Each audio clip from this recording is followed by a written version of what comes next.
Mesdames, Messieurs, chers téléspectateurs d'Africa 24, bienvenue. Merci de nous rejoindre dans cette émission, une émission qui reçoit aujourd'hui un invité qui nous vient de la République de Côte d'Ivoire. Il est le ministre de la Promotion de la Jeunesse et de l'Emploi des Jeunes. Il est le porte-parole adjoint et du gouvernement et également du RHDP, le parti présidentiel.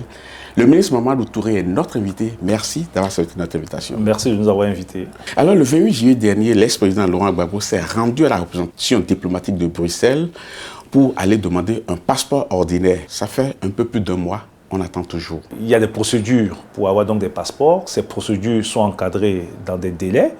Et apparemment, pour ce que nous avons donc entendu des services compétents, le délai court toujours. Donc on n'est pas hors délai pour que le passeport puisse être délivré. Mais on parle de Laurent Gbagbo quand même, l'ancien président. Vous ne pensez pas que ça mérite un traitement un peu particulier? Mais Laurent Gbagbo est un citoyen. Ce n'est pas un citoyen comme n'importe quel citoyen, non? Je veux vous dire que ce soit des anciens présidents ou des présidents d'exercice, ils sont amenés donc à produire des actes administratifs. Je sais par exemple que pour la confection des dossiers pour des deux candidatures, le président Ouattara, qui est président en exercice, a dû faire donc des démarches pour avoir donc des actes administratifs pour compléter ces dossiers. Et il a fait ces démarches comme tout citoyen. Oui, mais est-ce que quand les partisans de Laurent Gbagbo estiment qu'il s'agit de manœuvres pour l'empêcher de rentrer dans ce pays, ça vous laisse froid? D'abord, il y a quelque chose qui a été dit qui est fausse, c'est de dire que la demande de passeport a été rejetée. C'est pas vrai. Donc, non, ça c'est pas vrai. Le délai court toujours. Il y a un citoyen, donc, notamment l'ex-président, qui a fait une demande de passeport. On a des services qui sont compétents pour traiter donc ces demandes. Et ce traitement s'est fait donc dans un délai. Bon, donc voilà. Alors, Laurent Gbagbo a été condamné à 20 ans de prison dans son pays, la Côte d'Ivoire.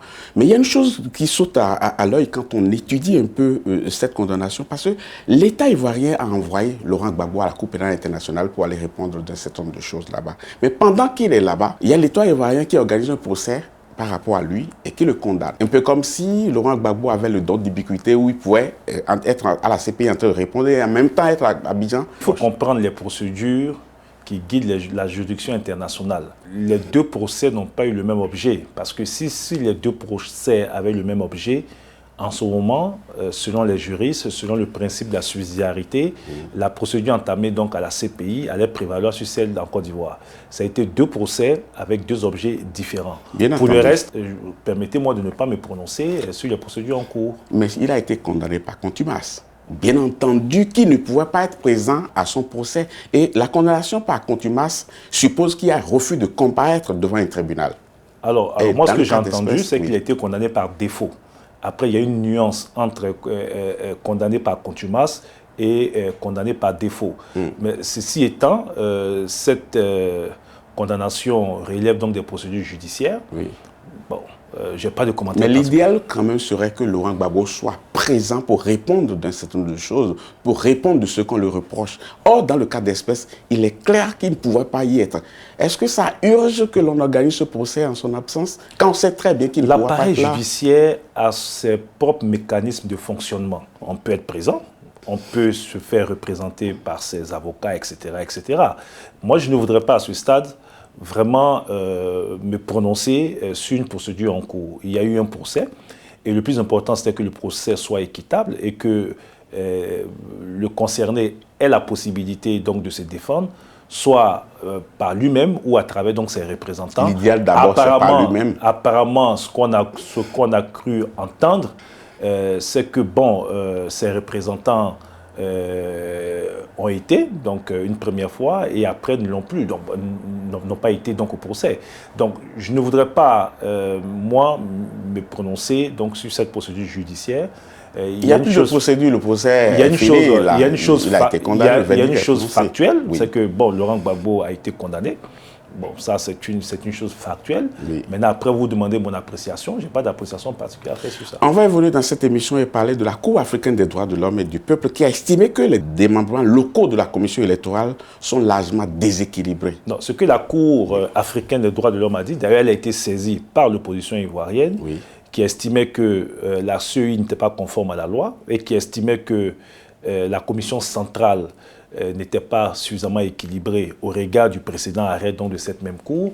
La Cour africaine a répondu pour dire que non seulement la commission électorale, dans sa version actuelle, est conforme à la loi, mais que cette commission électorale était équilibrée. Et la Cour africaine allait au-delà de la question pour laquelle elle a été saisie, en estimant qu'au niveau des commissions locales, il y avait donc, au niveau des présidents donc, des commissions locales, il y avait une forte prédominance donc, du RHDP et a demandé donc, qu'il y ait donc, une reprise des élections en vue d'un équilibre au niveau des commissions locales. Alors où est-ce qu'on en est par rapport à cela? La CEI donc, a décidé donc, de refaire les élections avec l'entrée du PDCI à la commission électorale indépendante. La CEI a décidé donc, de reprendre les élections au niveau local. Donc ce sera fait dans les jours à venir. En tout cas, selon l'agenda de la CEI, c'est prévu. On va venir dans cette émission et parler de l'annonce de la candidature du président Ouattara qui a déclenché quand même un certain nombre de manifestations à travers plusieurs villes ivoiriennes. Est-ce que vous comprenez ces manifestants? Ce qu'on ne comprend pas, c'est les violences. Dans tout pays démocratique, la liberté d'expression et la liberté de manifestation est garantie par la Constitution. Mais tout cela est encadré aussi par la loi.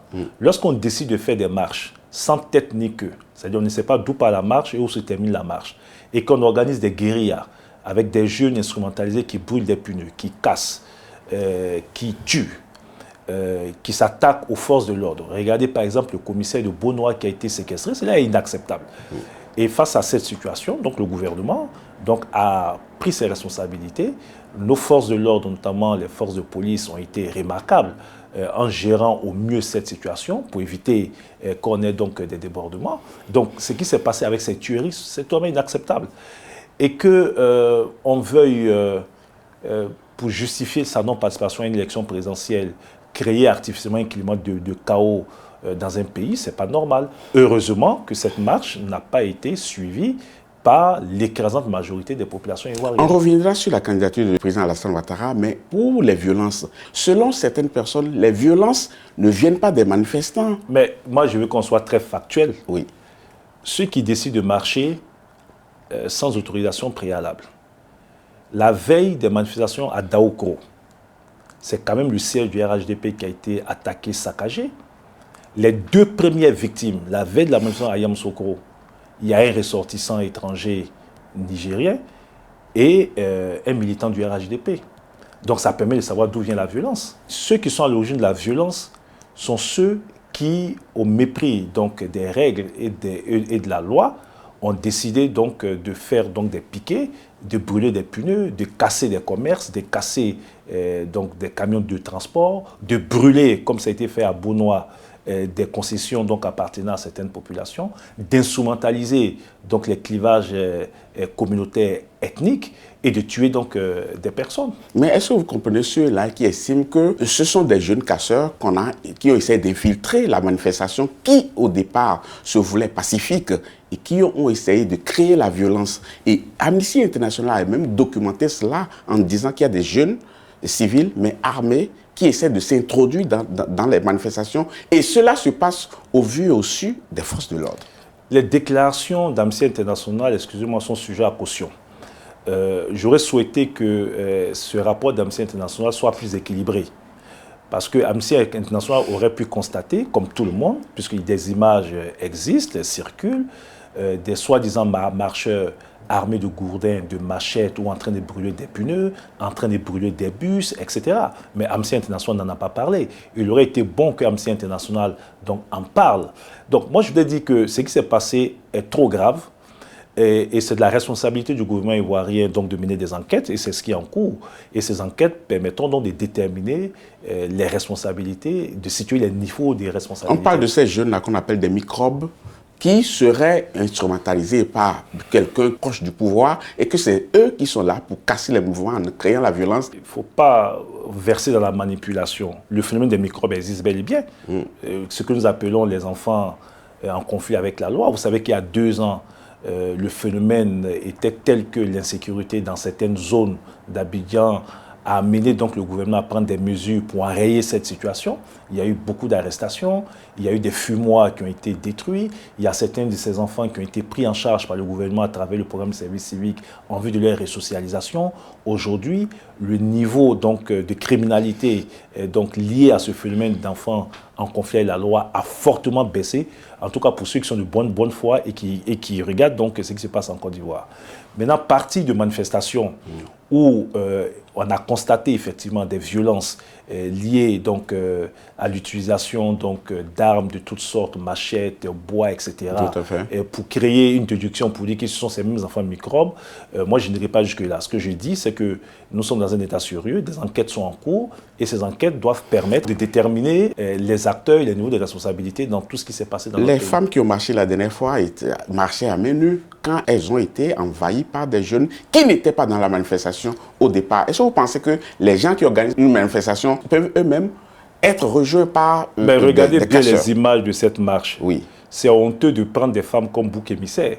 Quand vous mettez des femmes, vous mettez 10 femmes au devant d'une prétendue marche et que derrière vous avez une cinquantaine de personnes qui sont des hommes, qui ont des machettes, qui ont des... Ah, moi, j'ai pas vu ces images-là. Qui ont des gourdins, Les images que j'ai vues des femmes devant, en train de marcher. Mais je vous dis que oui, les femmes étaient devant, mais regardez un peu derrière qui était derrière. Donc, lorsque on instrumentalise donc, des femmes et qu'on les prend comme bouc émissaire à l'effet donc de créer une situation qu'ils ont... Donc, vous voulez dire que c'est les hommes qui étaient derrière, qui ont blessé les femmes qui sont devant? Les intentions réelles... C'est de l'autoflagellation. On ne va pas utiliser de langue de bois.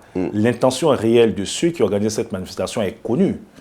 Des leaders politiques ont quand même appelé à l'insurrection, ont appelé au départ du président Ouattara, ont appelé au départ du régime.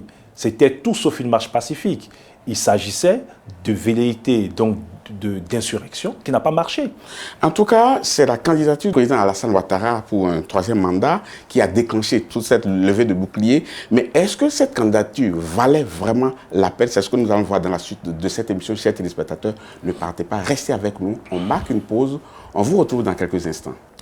Nous amorçons la seconde partie de cette émission qui reçoit aujourd'hui le ministre ivoirien de la promotion de la jeunesse et de l'emploi des jeunes, porte-parole adjoint du RHDP et du gouvernement, M. Mamadou Touré. Merci d'être toujours en notre compagnie. Merci. On parlait de la candidature du président Alassane Ouattara pour un autre mandat. Monsieur le ministre, on a vu le candidat Alassane Ouattara être candidat en 2015. Il n'y a pas eu de manifestation du tout. Mais s'il y a des problèmes aujourd'hui, est-ce que cette candidature valait la peine pour qu'on assiste aujourd'hui à autant de contestations et autant de manifestations?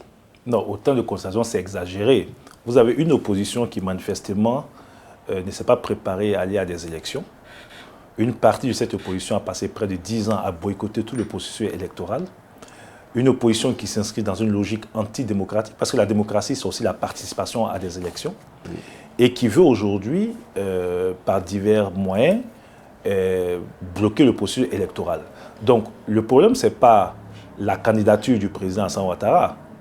Le problème, c'est une opposition qui s'inscrit dans une logique antidémocratique et qui a peur d'aller aux urnes. Que l'opposition ait peur d'aller aux urnes, ça m'étonnerait, parce que l'opposition est en quête du pouvoir. Or, c'est le passage obligé d'aller aux élections. Pourquoi l'opposition aurait peur aujourd'hui? Ça me semble quand même assez léger comme angle de raisonnement, non? Regardez les différents partis politiques qui composent cette opposition, et qui n'arrivent même pas à se fédérer autour d'un leadership, qui n'a pas de programme. Vous avez écouté... Ça, c'est un jugement de valeur. Est-ce que depuis que vous êtes là, depuis quelques mois, ou depuis même, je peux dire quelques années, de tous les débats que nous avons, quelles sont les 2 ou 3 propositions pertinentes de l'opposition sur les sujets essentiels qui intéressent les Ivoiriens? L'opposition n'est pas obligée de dévoiler mais si on veut gouverner... Alors, non, si le moment viendra quand la campagne va s'ouvrir. Oui, mais si on veut gouverner, on a une force de contre-proposition. Et la contre-proposition, ce n'est pas seulement pendant la période électorale, c'est tout le temps. On critique un gouvernement qui est aux affaires et on propose des solutions alternatives. Elle n'en a pas. Et pour masquer son incapacité à porter un vrai projet pour les Ivoiriens et masquer ses insuffisances à constituer une vraie alternative, cette opposition aujourd'hui a décidé, en tout cas pour pas toute l'opposition, une certaine opposition, a décidé donc de se réfugier donc dans la violence et dans le déni des démocraties. En tout cas, avec tout ce qui s'observe, on a l'impression que le processus est mal engagé. Une personnalité, et pas des moindres, l'ancien président de la Cour constitutionnelle, le professeur Francis Vaudier, qui dit exactement ceci, citation, « Nous sommes dans un système électoral vicié et porteur des germes d'une guerre civile. Cela découle à la fois d'une constitution adoptée de manière dolosive en induisant en erreur le peuple et d'un code électoral confligène. » Fait de citation. Qu'est-ce que ça vous inspire cela? Moi, j'ai vu cette déclaration, mais j'ai vu aussi que sur les réseaux sociaux, il y a eu d'autres réactions pour dire que ces propos prêtés au président, à l'ancien président du Conseil constitutionnel, le président Francis Vaudier, n'étaient pas de lui. Vous savez qu'il y a beaucoup de déclarations qui sont faites ou prêtées aux uns aux autres. Mais je ne suis pas d'accord que vous dites que le processus est mal engagé. Nous avons un processus électoral qui a commencé depuis presque un an.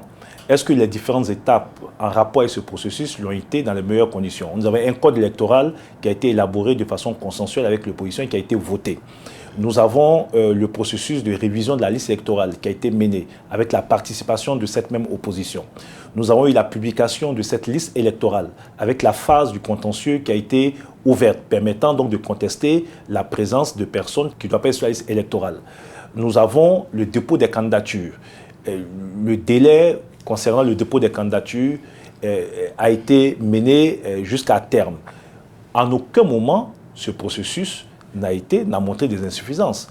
Donc, il ne faut pas non plus donner écho aux manipulations d'une certaine opposition qui, dans tous les cas de figure, cherchait le prétexte pour ne pas aller aux élections. Si on revient à la candidature d'Alassane Ouattara, au moment de la promotion de ce projet de révision de la Constitution, tous ceux qui travaillaient sur ce projet-là disaient non, ne modifions pas la Constitution pour permettre au candidat Alassane Ouattara de briguer un nouveau mandat. Vous avez entendu ça à l'époque. Qu'est-ce qui a changé entre-temps? Il ne s'agit pas d'une modification de la Constitution. Nous avons eu l'élaboration d'une nouvelle Constitution. Oui. Et c'est parce que nous sommes donc dans une nouvelle Constitution que le président Ouattara peut faire acte de candidature. Okay. Après, il y a eu des avis qui ont été donnés, donc des experts, juristes, politiques, qu'ils soient de l'opposition ou proches du pouvoir. Chacun y allait donc de son interprétation et de son avis. Oui, mais ce que nous disons, c'est que la seule instance habilitée en la matière, dans le processus électoral, à donner un avis motivé sur les candidatures en rapport avec leur constitutionnalité, c'est le Conseil constitutionnel. Oui, mais sur le plan juridique, je ne ferai pas un débat de fond avec vous, mais c'est sur le plan de la parole donnée, sur le plan de la morale, par exemple. Est-ce que vous ne pensez pas qu'un troisième mandat qui suscite autant de controverses n'était pas opportun? D'abord, c'est un acte, on est d'accord, un acte de sacrifice de la part du président. Et sur la sacrifice, pourquoi? Mais je vais vous expliquer. Mais sur la question de la parole donnée, mais on n'a aucune leçon à recevoir de qui que ce soit. Le président Ouattara a respecté sa parole. Qu'est-ce qu'il a dit? Le président Ouattara dit, écoutez, je pense qu'il faut transférer le pouvoir à une nouvelle génération. Oui. Le président Ouattara, nouvelle génération, dans le cadre d'espèce, c'est le président a dit qu'il faut transférer le pouvoir à une nouvelle génération. Oui. Il a demandé aux autres ténors, donc ses pairs avec qui il était en compétition en 2010, donc de faire pareil. Oui. Et il a précisé que si les circonstances l'exigeaient, en rapport avec donc, la situation du pays, sa stabilité, le principe qu'il a affiché de ne pas se présenter, il pourrait donc revoir donc, ce principe. Il a dit les trois choses. Oui. Reprenons un à un. Le président Ouattara a-t-il transféré ou pas? Le 12 mars dernier, Amadou Gon Coulibaly, à notre demande, les militants et les cadres du parti demandent auprès du président, a été désigné comme notre candidat. Amadou Gon Coulibaly, toute la machine du RHDP a commencé à s'organiser pour son élection. Oui. Il n'y avait pas de contestation à l'époque. Oui, mais nous avons eu quand même, il faut nous concéder le nom, nous avons eu à un mois du dépôt des candidatures le décès brutal de notre candidat. À un mois de l'élection présidentielle, nous avons estimé que les circonstances exceptionnelles dans lesquelles nous étions nous commandaient de demander au président Ouattara d'être notre candidat. Et à l'unanimité au sein de notre parti, les militants, les cadres et les élus, nous avons demandé au président Ouattara de faire acte de candidature, surtout que la Constitution le lui permettait. Et c'est ce qu'il a fait. En dépit de toutes les voix discordantes de ce qu'on observe aujourd'hui. En tout cas, les voix discordantes n'ont pas été au sein du RHDP. Parce que je précise d'abord que la candidature du président Ouattara, c'est d'abord le choix souverain de son parti. Il ne revient pas au PDCI. Non, j'arrive. Il ne revient pas au PDCI ni au FPD de choisir notre candidat. C'est d'abord le choix souverain de notre parti. Nous avons estimé que nous avions, à un mois du dépôt des candidatures, le défi de la mobilisation de l'union au sein de notre parti, donc à relever, et le président Ouattara fait acte de candidature. Monsieur le ministre. Mais alors, vous parlez de paroles données. Oui. Mais en 2017, en juillet 2017, dans un organe panafricain, le président Henri Konan Bédié a dit qu'il ne ferait pas acte de candidature donc en 2000 et qu'il fallait laisser donc d'autres jeunes se faire. Donc c'est parce que lui s'est dédié qu'il fallait se dédier aussi. Non, ce que j'ai dit, c'est que vous ne pouvez pas être aussi exigeant et vous, vis-à-vis... Quand je serai en face d'eux, je lui dirai la même chose. Alors, on ne peut pas, il ne faut pas faire de la complaisance. On ne peut pas dire que le président Ouattara a dit qu'il ne serait pas candidat. Bien même vrai qu'il a signifié que si les circonstances l'exigeaient, il ferait acte de candidature, et puis fermer les yeux sur la candidature de Bédié, qui lui-même avait mis la main sur le cœur, dit qu'il ne serait jamais candidat. Mais, monsieur le ministre, le jour où le président Ouattara a dit qu'il ne briguera pas un nouveau mandat, il a été applaudi. Il a été fortement applaudi. Il a été même remercié par des chefs d'État étrangers. Mais qu'il revienne aujourd'hui, il embarrasse tout le monde, vous le constatez. Et il va plus loin en disant qu'il aimerait transférer le pouvoir à une nouvelle génération. Monsieur le ministre, vous êtes une nouvelle génération. On ne doit plus porter le choix sur vous. Vous pensez que vous ne pouvez pas assurer? Je suis ministre dans ce gouvernement. Le temps que le président me fera confiance, il y a d'autres collègues qui sont ministres, qui sont des jeunes quadras comme nous, à qui le président a donné la chance de servir notre pays au plus haut niveau. Oui, mais dis aujourd'hui qu'il n'y a personne d'autre pour pouvoir remplacer Amadou Gon Coulibaly. On a l'impression que c'est une insulte même pour vous, monsieur le ministre. Non, on n'a jamais dit qu'il n'y a personne d'autre. Oui, mais si le monsieur revient dire que ce soit lui-même, c'est tout comme... Non, il ne faut pas prendre des raccourcis. Je vous explique. Le RHDP regorge de cadres compétents. Mais je tiens à vous préciser qu'une élection présidentielle, ce n'est pas seulement de la compétence.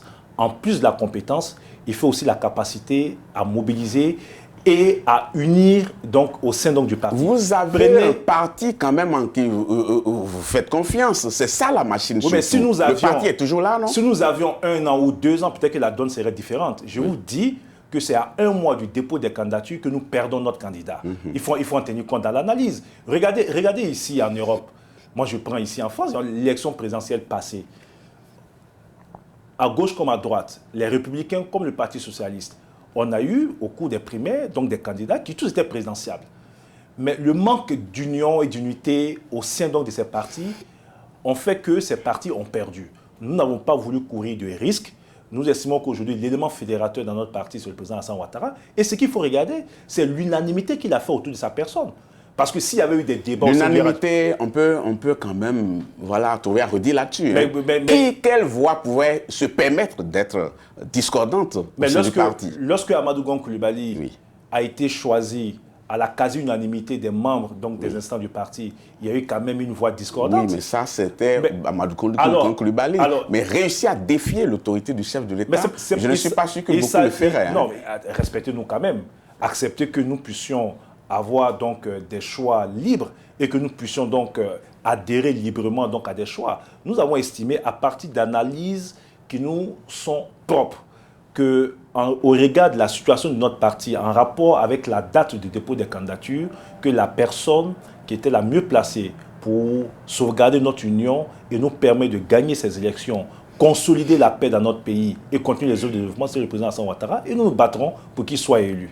Alors, je voudrais dire, tous ceux qui en face estiment qu'on aurait pu avoir des jeunes cadres, etc., n'y a-t-il pas de jeunes cadres au FPI?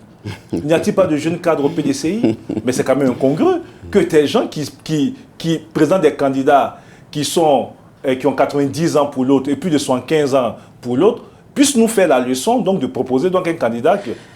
En tout cas, le choix des candidats du RHDP relève du choix souverain du RHDP. Pour le RHDP, c'est ça la machine de guerre, la machine électorale de votre candidat. Mais que pèse cette machine-là aujourd'hui? C'est ce que nous allons voir dans la toute dernière partie de cette émission. Mais avant, on marque une petite pause, chers téléspectateurs. Ne partez pas, le meilleur reste à venir. Merci. Nous amorçons la toute dernière partie de cette émission qui reçoit aujourd'hui le ministre ivoirien de la promotion de la jeunesse et de l'emploi des jeunes, porte-parole adjoint du gouvernement et du RHDP. La candidature d'Alassane Ouattara repose sur le parti, le RHDP, mais que reste-t-il de ce parti aujourd'hui? Non, que reste-t-il de ce parti? La question est mal posée. Quel est le poids de ce parti? Le RHDP... Et si vous répondiez à la version, ça revient au même, non? Le RHDP, c'est quand même 24 régions gagnées aux élections passées sur les 31 régions. Le RHDP, c'est la majorité des communes de notre pays. Le RHDP, c'est la majorité donc, des élus au niveau de la députation de notre pays.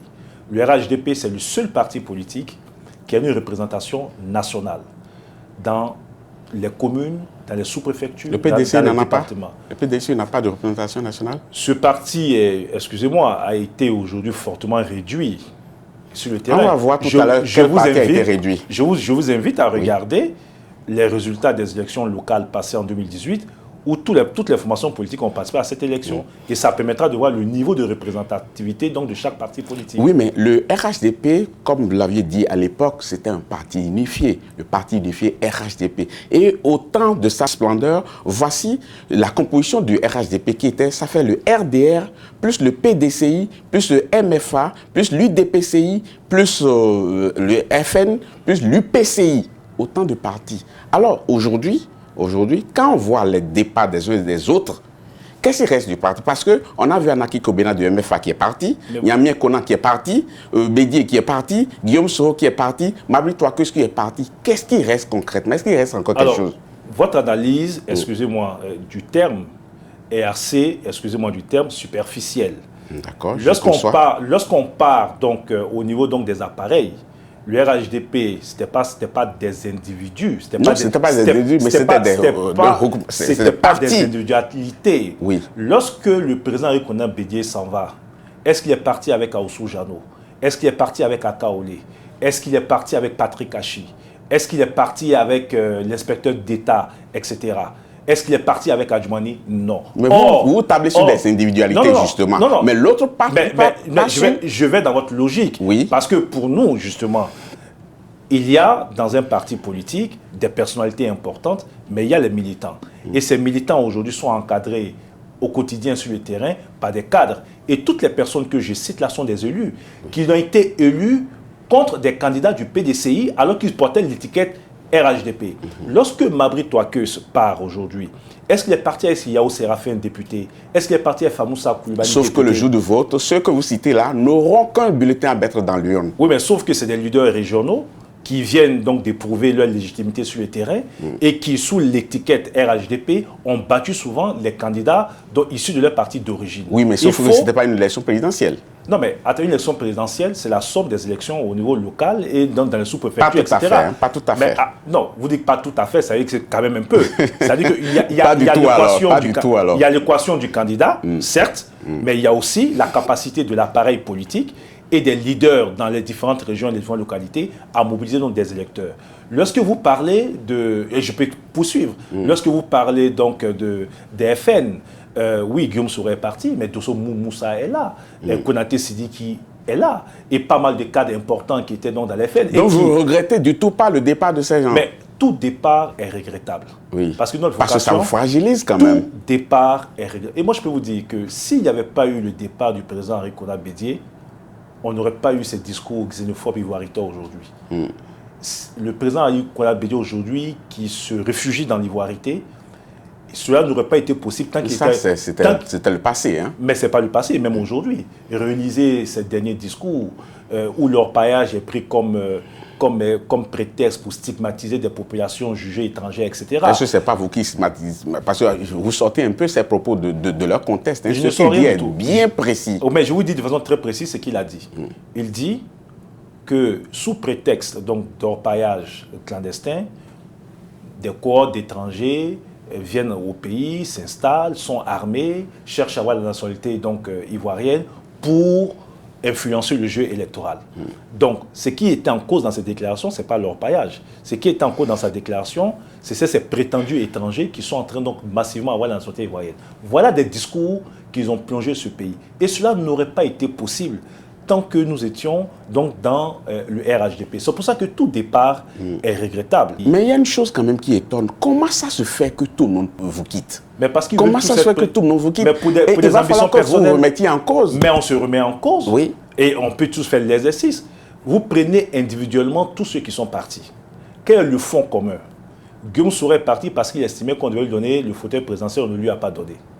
Henri Konan Bédié est parti parce qu'il estimait que l'alternance au profit du PDCI devait se faire pour lui et non même pour un jeune cadre du PDCI. Non, ce n'est pas tout à fait ça. Mais je peux vous dire pas tout à fait ça. Parce que quand quelqu'un vous a aidé à avoir le mandat, à avoir deux mandats, c'est légitime qu'il revendique que au moment opportun, ce soit à moi que vous renvoyez la balle, parce qu'il n'y avait rien qui soit urgent pour qu'on obtienne le parti unifié. Je ne conteste pas la légitimité de revendiquer que à l'époque, donc en 2020, il y a un candidat issu du PDCI. D'ailleurs, le président Ouattara avait souhaité que lui-même et le président Ikouna Bédié proposent des cadres et qu'il y ait un arbitrage. Mais ce que je dis, c'est que le président Bédié ne l'a pas fait pour son parti. Il l'a fait pour lui-même et on le sait aujourd'hui. Tous ceux qui sont partis ont un dénominateur commun, ambition personnelle. Tout le monde, ou presque, est unanime sur le bilan économique du président Alassane Ouattara.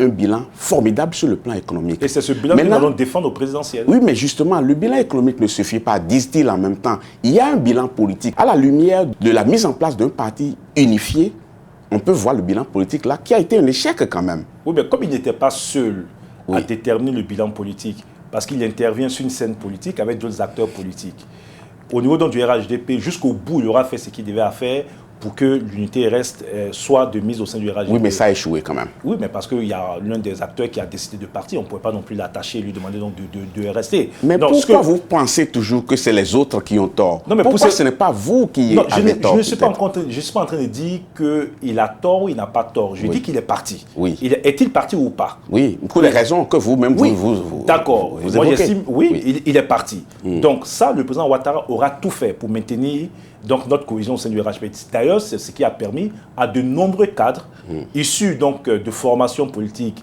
qui ne sont pas les formations politiques d'origine du président Ouattara d'être restés avec lui. Il aura tout fait. Au niveau de la réconciliation nationale, libération des détenus de la crise post-électorale, dont Simone Gbagbo, Lida Kwasi, etc. Le retour des réfugiés, scolarisation des enfants des réfugiés, dégel des avoirs, etc. etc. Mais malgré tout ça, dites-moi, quels sont, de façon concrète, les actes posés par ces acteurs politiques en retour donc aux actes posés par le président Ouattara? Mais vous allez même très loin. Il y a des actes à poser qui sont tout proches de nous ici, que vous ne posez pas. On aurait bien voulu, par exemple, que le président Alassane Ouattara donne des signaux forts. Un signal, par exemple, le simple fait de donner le passeport à Laurent Gbagbo, c'est un signal fort, par exemple. Je vous dis pas le délai dont vous parlez, mais ça c'est pour le commun des mortels. Non, mais je dis, pardonnez, nous sommes quand même dans un état, et partout dans le monde, il y a des procédures. Et même quand il doit y avoir donc, des exceptions dans les procédures, elles sont éditées par la loi. Oui, bien entendu. Et nos concitoyens, nos citoyens souhaitent que l'exemplarité au niveau des dirigeants que nous sommes, c'est de faire en sorte qu'il n'y ait pas deux poids, deux mesures.